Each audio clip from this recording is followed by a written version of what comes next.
Hello guys, म चाहिँ मम्मीलाई गिफ्ट दिइरहेको छु है। कति लिएर आएको अब काटेर मम्मीको चाहिँ रियाक्सन कस्तो हुँदो रहेछ हेरौँ। छोरोले पहिलोचोटि यसरी ल्याइदिँदैछ, कुछु खाइदिँदैछ हेरौँ हाम्रो मम्मीको चाहिँ कस्तो रियाक्सन हुँदो रहेछ।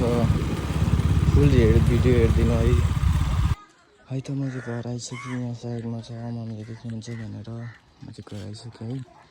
यो साइडमा राखेर म चाहिँ अब भित्र छिर्नेछु। भित्र गएर एकचोटि मम्मीलाई सरप्राइज दिनेछु। मम्मी चाहिँ मसँग रिसाइराख्नु भएको थियो 2-3 दिनदेखिको, अनि त्यो भएर आज चाहिँ एक्कासी मम्मीलाई सरप्राइज गर्दैछु।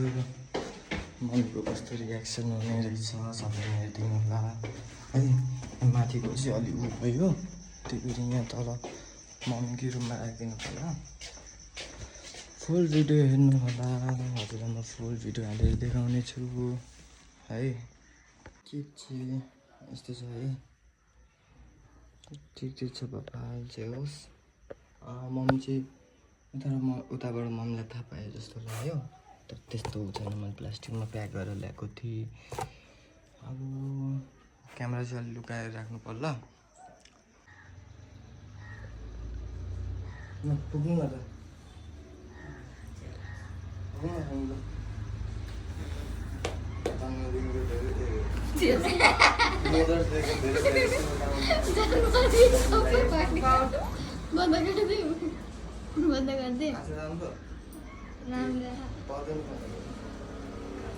काटो, हमें खाने का इंतजार है। Happy mother's day.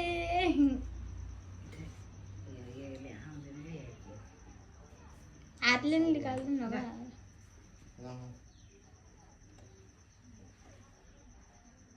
म खाँदैन, म लास्टमा गमका गम खाने हो।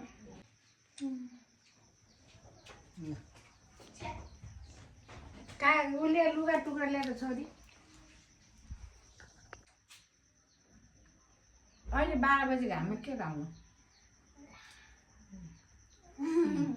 तपाईँ पनि खाँदैन त मम्मी? न ल